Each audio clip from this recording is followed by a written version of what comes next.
अब आप मुझसे सांप कौन और पाप कौन ये कृपया ना पूछे।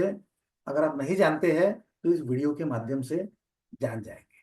बाकी बाप कौन है ये तो आप जानते ही होंगे।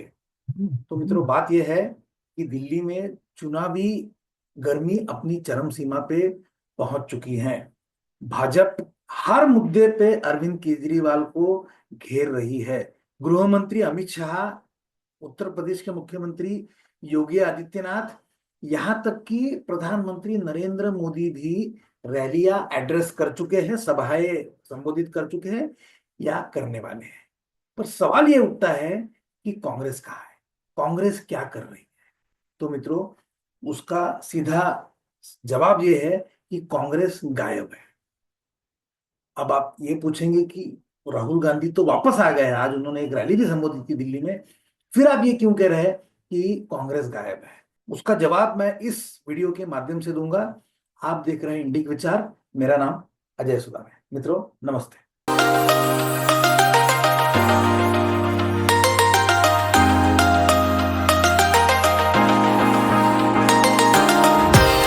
तो मित्रों, जैसा मैंने कहा कि कांग्रेस चुनावी परिदृश्य से गायब है। राहुल गांधी आज 28 तारीख को, जिस दिन मैं वीडियो रिकॉर्ड कर रहा हूं, उन्होंने आज ओखला में एक सभा संबोधित की है। कमाल देखिए, पिछले 14 दिन से, इसके पहले राहुल गांधी ने 13 तारीख को एक रैली की थी सीलमपुर में। उसके बाद से राहुल गांधी गायब हो गए। केवल राहुल गांधी गाली गायब हुए ये नहीं, दिल्ली में कांग्रेस के कोई भी नेता कहीं दिखे ही नहीं। उन्होंने कोई सभाएं संबोधित नहीं की। राहुल गांधी की बहन प्रियंका वाड्रा, कांग्रेस के अध्यक्ष मल्लिकार्जुन खड़गे, सचिन पायलट, अजय माकन, किसी ने कोई सभा नहीं की। तो ऐसा कांग्रेस क्यों कर रही है, उसका मैं जवाब आगे दूंगा आपको। उसके पहले एक और बात बताना चाहूंगा कि 13-14 दिन घर में बैठने के बाद राहुल गांधी घर में दुबक के बैठ गए थे। वजह ये बताई जा रही थी कि उनको बुखार है। अब कश्मीर की ठंड में एक पतली सी टी शर्ट पे घूमने वाले राहुल गांधी को इतनी ठंड लग गई कि वो उनको 13 दिन घर में, 14 दिन घर में बैठना पड़ा। मित्रों, इस मेरा इस बात पे बिल्कुल विश्वास है। अब ये देखिए कि जब राहुल गांधी निकले 27 तारीख को, पहली बार 14 दिन बाद निकले, तो वो उन्होंने क्या किया, दिल्ली में कोई सभा की नहीं। क्या उन्होंने उनके कांग्रेस के वॉलेंटियर्स की कोई मीटिंग की, नेताओं की मीटिंग की? नहीं। मित्रों, वो सीधा गए महू। मध्य प्रदेश में एक छोटा सा जिला है महू। महू में जाके उन्होंने संविधान बचाओ की कोई सभा को संबोधित किया है। मित्रों, कमाल है, यहाँ पे कांग्रेस पार्टी बचेगी कि नहीं बचेगी ये सवाल है, और राहुल गांधी संविधान बचाने का नाटक कर रहे हैं। तो कांग्रेस का और राहुल गांधी का ये कमिटमेंट है दिल्ली चुनाव के प्रति। इसीलिए मैंने हेडिंग में ही चुनाव का हाल बयां कर दिया है, सांप के साथ पाप। अब बाप क्या करेगा इसके ऊपर मैं आगे बात करूंगा। उसके पहले एक और ये सवाल का जवाब हम समझ ले कि कांग्रेस अगर चुनाव से गायब है तो क्यों गायब है। अब मित्रों, उसकी वजह यह है कि जो 13 तारीख को राहुल गांधी ने सीलमपुर में जो पहली रैली की थी, जो कि मुस्लिम बहुल इलाका है, या ऐसा कह सकते हैं कि मुस्लिम मतदाताओं का प्रतिशत बहुत ज्यादा है वहां पे, 35 से 40% है। तो राहुल गांधी ने सीलमपुर में जो रैली की थी, उस रैली की वजह से राहुल गांधी घर में दुबक के जाके बैठ गए। उन्होंने चुनाव का प्रचार बंद कर दिया, ना तो उन्होंने किसी अपने पार्टी के मेंबर को यह करने दिया। अब आप ये पूछ सकते हैं कि उस रैली में क्या हुआ था, सभा में क्या हुआ था। क्या कांग्रेस से पथराव हुआ था? क्या मोदी मोदी के नारे लगे थे? क्या राहुल गांधी को पब्लिक ने वोट आउट कर दिया था? मित्रों, ऐसा कुछ भी नहीं। बात यह है कि एक्चुअली उसके उल्टा हुआ था। जो उस दिन जो सभा में हुआ वो बिल्कुल इसके उल्टा हुआ। उस दिन लोगों ने कांग्रेस को प्रचंड प्रतिशत दिया। वहां के जो, वहां पे जो लोग आए थे राहुल गांधी को सुनने, उन्होंने मित्रों बहुत उत्साह से राहुल गांधी को सुना। और यही देख के राहुल गांधी डर के घर में जाके बैठ गए। अब इसमें डरने वाली क्या बात है? तो मित्रों, बात यह है कि राहुल गांधी उस दिन का वो प्रतिसाद, लोगों का उत्साह देख के ये समझ गए थे कि मुस्लिम वोट वापस आना चाहता है कांग्रेस की तरफ। जैसे मैंने बताया सीलमपुर, तो मुस्लिम वोट कांग्रेस के तरफ वापस आना चाहता है। इसका मतलब ये हुआ कि कांग्रेस को पिछले चुनाव में जो केवल 4% मत मिला था, वो इस बार बढ़ने वाला है। और फिर इसका मतलब ये भी हुआ कि शायद कुछ सीटें भी आ सकती है। कांग्रेस ने पिछली बार 0 उनके विधायक चुन के आए थे, तो इसका मतलब इस बार ये होगा कि उनके विधायक भी बढ़ने वाले हैं, मत प्रतिशत भी। तो इसका साफ मतलब ये हुआ मित्रों कि इसका सीधा सीधा नुकसान अरविंद केजरीवाल को होने वाला है। अगर आपको याद हो या ना हो तो मैं ये बताऊं कि 2013 में जो सबसे पहला चुनाव जो आम आदमी पार्टी ने कंटेस्ट किया था, उस चुनाव में आम आदमी पार्टी को 32% मत प्राप्त हुए थे। जब दूसरी बार 2015 में चुनाव हुआ 2 साल बाद, तो 15-16% मत आम आदमी पार्टी के बढ़ गए थे जो कांग्रेस के। अब उस 15-16% जो मत बढ़े थे उसमें से कुछ मत इस बार, कुछ वोट इस बार पक्का कांग्रेस के पास वापस जाने वाला है। पर अगर वो पूरा का पूरा 15% वोट वापस आ गया तो अरविंद केजरीवाल मित्रों साफ हो गए। क्योंकि सिर्फ अरविंद केजरीवाल का मत प्रतिशत कम नहीं होने वाला है, तो भाजपा का मत प्रतिशत बढ़ने वाला है। भाजपा इस बार कम से कम 40% से ज्यादा वोट पाएगी, ये पक्का है। अब ऐसा मैं क्यों कह सकता हूं? मैं इसलिए कह सकता हूं कि 2015 के चुनाव में भाजपा को जितना 2013 में मिला था उतना ही वोट मिला था, जो कि 33% के आसपास। पर 2020 के चुनाव में ये बढ़ के 39% हो गया था, करीब करीब 6% उनका वोट बढ़ गया था। तो इस बार जिस तरह से एंटी इनकम्बेंसी है और जिस तरह से अरविंद केजरीवाल का झूठ अब लोगों के सामने आ चुका है, जिस तरह से उनकी नौटंकी से मिडिल क्लास नाराज है, ये पक्का है कि इस बार भाजपा का मत प्रतिशत 40 के ऊपर जाने वाला है। वो मित्रों 45 तक भी पहुंच सकता है, और ऐसा हो गया तो केजरीवाल साफ हो सकता है। पर एक मिनट, होल्ड योर हॉर्सेस, थोड़ा सा रुकिए मित्रों। ऐसा होगा नहीं। क्यों नहीं होगा? क्योंकि सांप के साथ पाप। इसीलिए राहुल गांधी मित्रों 14 दिन से गायब थे। आज उन्होंने फिर ओखला में अपनी रैली की है। अब देखते हैं उसका उनको प्रतिशत क्या मिलता है। मुझे लगता है उनको प्रतिशत पक्का अच्छा मिलेगा। लोगों में फिर से बहुत ज्यादा एंथुजियाज्म है। भाजपा इस बार चुनाव बहुत जबरदस्त तैयारी से लड़ रहा है, और वो अपने पिछले जो उनको जैसे मैंने बोला 39% वोट मिला था और उनकी 8 सीटें आई थी, वहां से वो बहुत अच्छा करने वाला है। ये अरविंद केजरीवाल जानते हैं, और वो बहुत ज्यादा दबाव में है, इसलिए गलतियां भी कर रहे हैं। अब देखिए, जब मैं बोलता हूं कि उन्होंने गलतियां की, उन्होंने बहुत सारी गलतियां की, बहुत और बहुत सारे झूठ बोले, तो उसका तो कोई हिसाब है नहीं। पर उन्होंने जो 3 बहुत बड़ी बड़ी गलतियां की वो मैं आपको दिखाना चाहता हूं।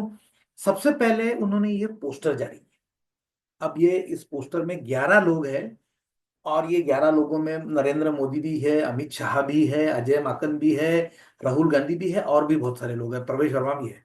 अरविंद केजरीवाल इसमें कहते हैं, इस पोस्टर में कहते हैं कि ये 11 लोग जो है ये भ्रष्ट है। कमाल की बात ये है कि इस 11 में से एक भी आदमी पर भ्रष्टाचार का कोई आरोप नहीं।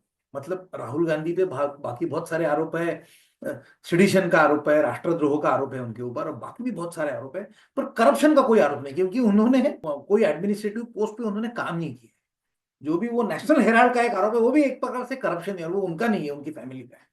तो कोई एडमिनिस्ट्रेटिव करप्शन का आरोप ये 11 में से एक भी नेता पे नहीं। और अरविंद केजरीवाल कह रहे हैं कि ये नेता भ्रष्ट है। तो ये मित्रों, मतलब अरविंद केजरीवाल बहुत स्मार्ट आदमी है।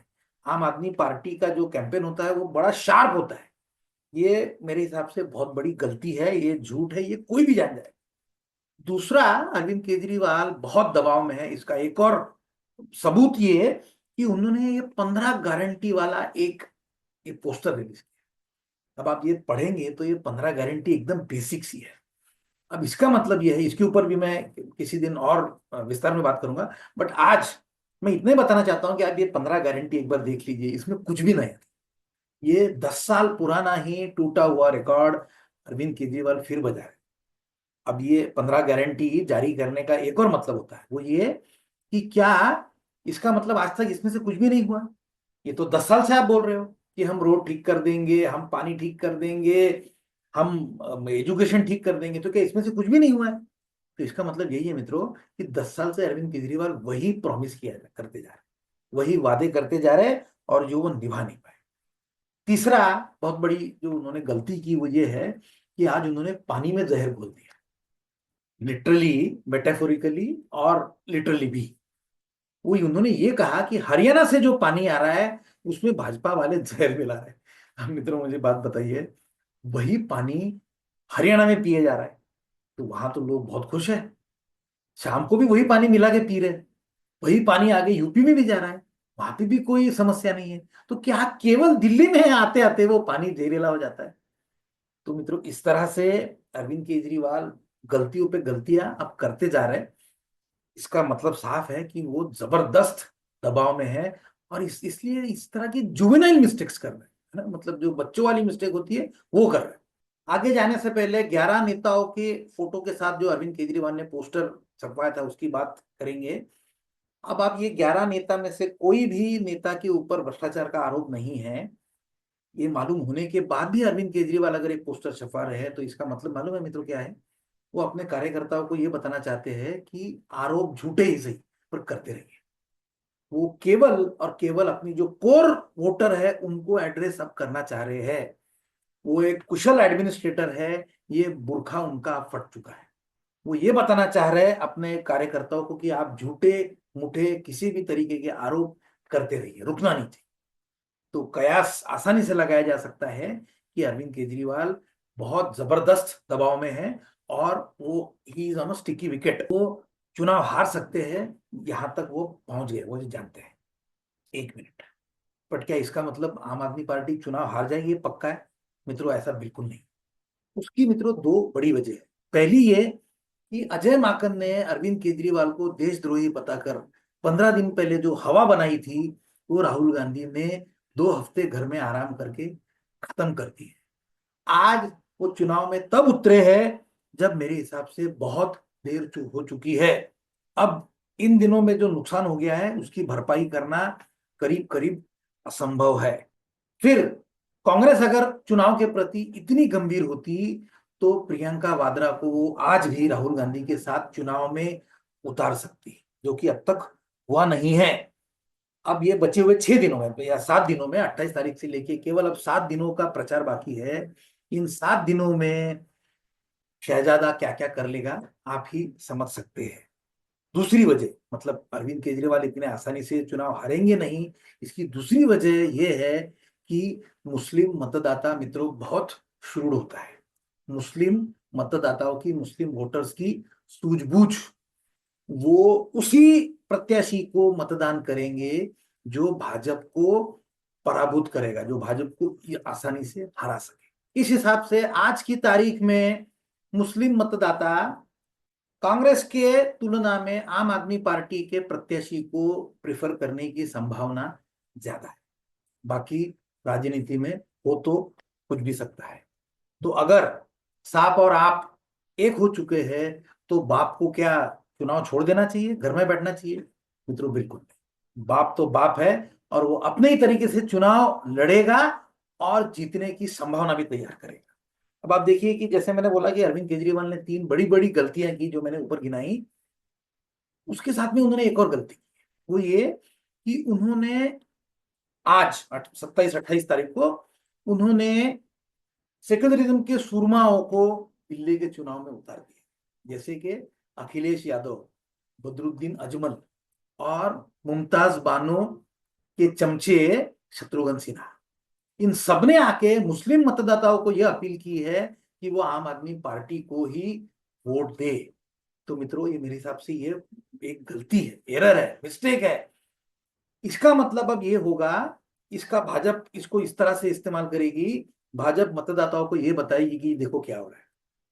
हिंदू मतदाताओं के खिलाफ मुस्लिम वोटर्स का मोबिलाइजेशन हो रहा है, तो इसके लिए भाजपा आसानी से काउंटर मोबिलाइजेशन कर सकती है।